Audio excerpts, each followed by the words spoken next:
আসসালামু আলাইকুম। আলহামদুলিল্লাহ, আশা করি সবাই ভালো আছেন। আজ যে বিষয়টা শেয়ার করব সেটা হচ্ছে ফেসবুক প্রোফাইল বা ফেসবুক পেজে ফ্ল্যাগ যদি ক্লেম কখনো আসে সেটা কীভাবে ডিলিট করবেন এবং এর সমাধান কী। তো পরবর্তী ভিডিও যাওয়ার আগে অবশ্যই যারা আমার প্রোফাইলে নতুন সবাই ফলো দেবেন এবং ইউটিউবে যারা নতুন তারা সবাই সাবস্ক্রাইব করবেন। Let's go. হ্যাঁ, আপনার প্রথমে আপনার প্রোফাইলে যাবেন। প্রোফাইলে গিয়ে আপনার যে পেজ আছে পেজে ঢুকে যাবেন। গিয়ে নোটিফিকেশন যে বেল আইকন আছে এখানে ক্লিক দিবেন। তারপরে স্ক্রল করে একটু নিচে আসবেন।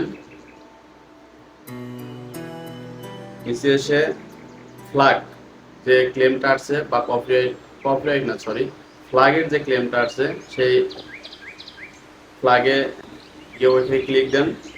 তারপরে একটা ইন্টারফেস আসবে এরকম, দেখতে পাচ্ছেন, page recommendation or profile recommendation issue. তো এখানে আপনি এরকম দেখতে পাবেন পেজ ফ্ল্যাগ ক্লেম যে লেখাটা আছে এখানে আপনি ক্লিক দেন। তারপরে যে ভিডিওতে আপনার ক্লেমটা আসছে ফ্ল্যাগ আসছে সেই ভিডিওটা নিচে শো করবে কি কারণে আসছে কেন আসছে। তো এখানে ক্লিক দিলাম। তারপরে আপনি নিচে দেখতে পারবেন এখানে ডিটেলস দেওয়া আছে কোন ভিডিওতে আসছে। যেমন আমার আসছে মাছের চেয়ে মাছের ডিমের ওজন বেশি, আয় তো অবাক, এই একটা ভিডিও দিয়েছিলাম। তো এখানে মাছের ডিমটা একটু দেখানো ছিল অন্যভাবে, তো এটা ফেসবুক ক্লেম আকারে নিয়েছে এবং এটাকে ফ্ল্যাগ দিয়েছে। তো এটা ডিলিট করার জন্য স্ক্রল করে নিচে আসবেন। এসে এখানে কিছু টেক ডাউন এবং তারপর নিচে দেখতেছেন এখানে আছে ডিলেটের অপশন, টেক অ্যাকশন। এই টেক অ্যাকশনে ক্লিক দিলে আপনি এরকম ডিলেট অপশন আসবে।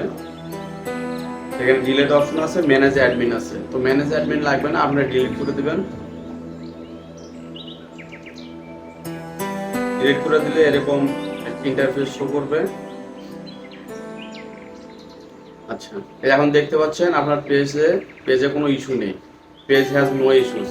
তো এই পেজ হ্যাজ নো ইস্যুস যখন লেখা দেখাবে আপনাকে বুঝতে হবে আপনার পেজে আর কোনো ধরনের ক্লেম বা কপিরাইট ইস্যুজনিত কোনো সমস্যা নেই এবং আপনার পেজ যদি মনিটাইজেশন করা থাকে তাহলে পরবর্তী ভিডিওগুলো থেকে ইনকাম আসবে।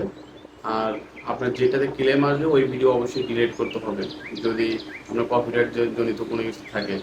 আর যদি আপনি অবশ্যই থাকেন যে হ্যাঁ আপনার ভিডিও আপনার নিজের কন্টেন্ট, আপনার কোনো কিছু আপনার কপিরাইট জনিত কোনো কিছু ব্যবহার করা নেই, তাহলে ওটা স্ক্রিনশট দিয়ে আপনি আবার রিকমেন্ডেশনের জন্য ফেসবুক প্রোফাইলে আপনার আবার দিয়ে দিতে হবে যে হ্যাঁ এটা আমার জিনিস এবং ইংলিশে 2 লাইন লিখে দিতে হবে যেটা আমার। লিখে আপনি সাবমিশন দিলে আপনার ফেসবুক এটা অ্যানালাইসিস করে দেখবে যে হ্যাঁ এটা আপনারই, দেন আপনাকে এটা আবার সেই ইস্যুসটা তারা রিমুভ করে দেবে। আজকের ভিডিও এই পর্যন্তই। সবাই ভালো থাকেন, সুস্থ থাকেন। আসসালামু আলাইকুম।